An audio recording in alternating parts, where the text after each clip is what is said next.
This will be the episode 3 of me trying to use every single Forex trading strategy that exists, commonly used by beginner traders, and I'll be trying to trade using them live. After which, I'll be rating them between 0 to 10 so that way you are able to understand what strategy is profitable when used correctly and what strategy you should just dump out completely to save your capital. For this episode, we'll be looking at a support and resistance. And if you missed the previous episode, feel free to check them out on the playlist. Support and resistance levels with the simplex explanation tells us about the maximum level on a visible chart where the market has a high tendency for reversal. That is, the market is pushing towards the top, it hits a resistance level and reverses back towards the bottom, or the market is dropping towards the bottom, it hits a support level and it reverses back towards the top. And that's the simplest idea of how support and resistance works. Now let's initiate it into our chart now to see how this actually performs. Alright, so that guys, this is what we're having now. So we'll just be trading using our XAUSD, that's our gold,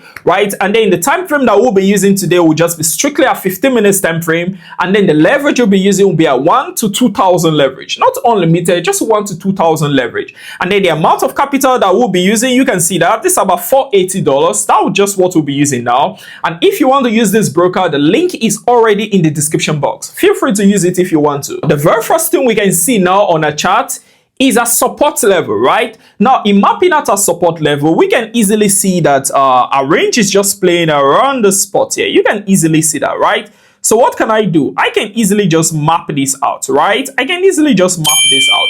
So I'm having my first level around the spot. We can literally see that it got rejected instantly from around the spot, meaning that this is a nice support level. And after which similar stuff occurred there, even though it later broke it. We can notice something around this range also again. You can literally see the candlestick was just playing around that spot. And then if we try mapping this out, you can easily see this again, right? It's actually very, very clear. You can see it, hit the spots. This zone got rejected, this zone, and if you keep going, you can keep seeing that the chart is playing around this level, got rejected around the spot. You can keep going like that because you can easily see another one here around the spot again, a nice resistance level just around the spot. You can easily see that, right? The chart plays around the spot, drops down around the zone, drops. You can easily see that. Now, the simple rule of support and resistance is very, very easy, right? It just tells you that when a support is broken, it becomes a resistance. And when a resistance is broken, it becomes a support. Now, you can easily see it around this range because if you look at this now, you can see that this is a support. And then it broke it around the spot. What did you notice? It couldn't really cross towards the top again. Why? Because it's now a resistance, right? Now, immediately as it breaks it again, it becomes a support all over again, which is what we're having on our current chart, right? Which we'll come back to a little bit now. Now, if you look at this again, this is actually a support, right? Around this range. This is a support, right? The chart is playing around the zone. It becomes a nice support. But then if it breaks this support, like it happened around this place, it becomes a resistance. Meaning that if we should go into a trade around the spot, which we should be going into very soon now, this zone becomes a resistance, meaning that a chart might be rejected around the spot. Applying that simple principle, leaving just a support around this range, what do you notice occurred? Very simple. The chart hits the zone, pushed towards the top, right? After which it dropped back down again, hit a support, and then what did you notice? It pushed towards the top again, right? Good. Now, when it broke it, this stuff became a resistance, right? But then not so long after that, it pushed back towards the top again, meaning that this now is still a support, right? It's still just a support, right? Good. Now, what do we do after a support is broken? Now, immediately as we're having a support, let's assume that this is our support. Now, when our support is broken like this, the chart has to drop back down to touch our support again, right? It has to do that. Now, when this occurs, what are we expecting to do? We're expected to storm into as much trade as possible, right? And place a stop loss just below it. Just below. This is even too far. We can even go even a bit higher, just below it like that. And we are good to go, right? We can easily storm into this trade, right? Why? Because it pushed towards the top. It has literally dropped back down to touch a support level, meaning that the next thing that is going to happen is that the chart is just going to start pushing towards the top, right? Because that's just how support and resistance principles actually work. I would just use maybe a lot size of like, let me just try 0.3 first, using my 1 to 2,000 leverage, right? Okay. I want to go out with let's say one lot size. Let me see now. Okay, so I still have enough free margin. Let me just add another one, right? So now I'm still having quite a nice free margin, right? That's still not bad, but I don't want to stock into more trades again. You know what? I'm just going to go into another trade. This time around, I'll just use 0.3 again. 0.3 again. Okay, that's it. So I'm not going to any trade again. That's the last trade I'm going to. I'm not stopping into any trade again. So now let's look for a take profit and a stop loss, right? Good. Now, what are we looking at around this spot? Remember the normal support and resistance rule that we're just talking about. Went into a trade here, even though a retest occurred around the spot, it's dropped back down to touch our support around the zone. But well, we weren't recording as at then. If we were recording, we would have gone into the trade from that region. But because we're not recording, well, it is what it is, right? Okay, so what can we do now? We can easily just place a stop loss just right below it around the zone, right? Good. So that for our take profit is actually very easy. We can just look for all the other zones of our support and resistance. So placing our take profit, which we saw around the zone just now. That was around the zone. And then there was another one just around the zone. And I think another at the top just around the spot here, right? Good. So what am I going to do now? I'm just going to quickly drop this trade also in a private channel, right? So that every single person can cash out. Also, there's no point us trading alone without those in a private channel cashing out. And by the way, I wouldn't just drop it all in the private channel. I will also drop it in a free channel so that those in a free channel can actually cash out. Of course, after it has moved a little bit, when those in the private channel are in some amount of profit, I'll also share it in the free channel.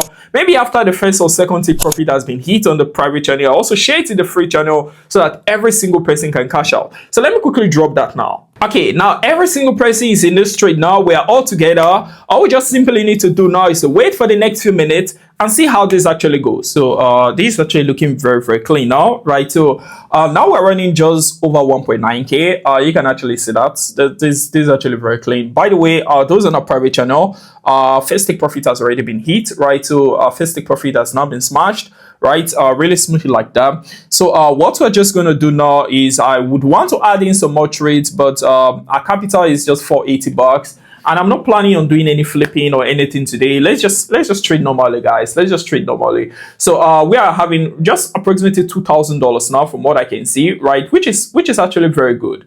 By the way. So we'll just wait from now again.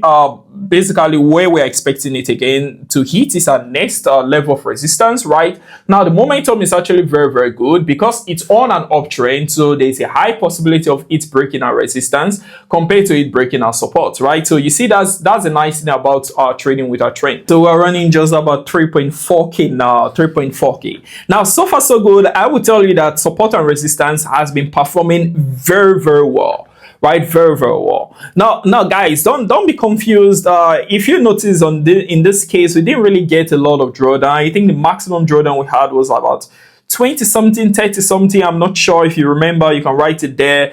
I'm not very sure, but then we didn't really get a lot of drawdown, right, on this trade. Now it's not always like that. Don't be confused. We're having about 3.5k now. It's moving very smoothly. Our starting capital is just $480.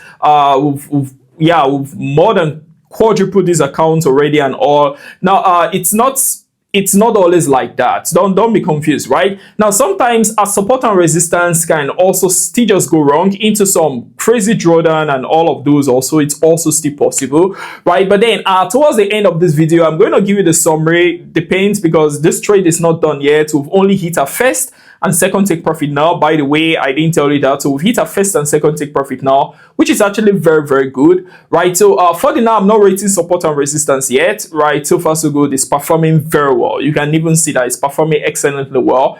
We are just seeing how the strategy goes. So because of that, I'm not adding more trades. We are having just about 4.9k, just approximately $5,000, an equity of about $5,300, right? Remember, I started from just 480. Now this is actually very clean, and all our take profits have now been hit. That's a first, a second, and a third take profit.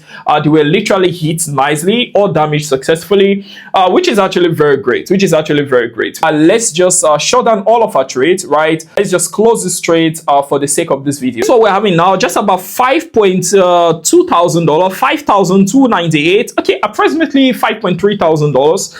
which is actually nice, knowing that we started from $480. We dropped it in our private channel. We also dropped it in our free channel. Now, by the way, if you are not part of our free channel, the link is down below there. So if you hit on that link, you will find this exact trade, this very one you're watching. You find this exact trade that it was actually dropped there also. From the conclusion of our support and resistance today, which is our episode 3, if I consider the fact that we had a nice number entry using our support and resistance today, it can also start crashing on you, right? Sometimes even hit your stop loss. Now, this is a rare scenario, of course. Like, this can be very rare for you to just drop and hit your stop loss, or pushes against you and hit your stop loss is a very rare scenario. And the fact that you can also get a lot of sniper entries when using support and resistance also. So I would want to give support and resistance a 9, right? So this is the highest so far. If you notice, we looked at a trend line at first and we gave a trend line 8. We looked at our breakout and retest, normal standard breakout and retest, and we also gave breakout and retest an 8, right? But for our support and resistance, I want to give it a 9. A 9, right? That's what I want to give it. Now, it's not perfect because of the fact that if, well, like I already said, because of the fact that when it starts crashing against you, it can hit your stop loss. It's rare, of course, but in terms of retracement, it retraces a lot, right? So you can easily start retracing and you are in drawdown suddenly and things like that. So if you're new to this YouTube channel, just remember to hit on subscribe button, hit on like button, and also remember to turn on your notification bell so you don't miss any videos that will be dropping out from this place. So bye from me, guys. I'm Mr. P. Peace.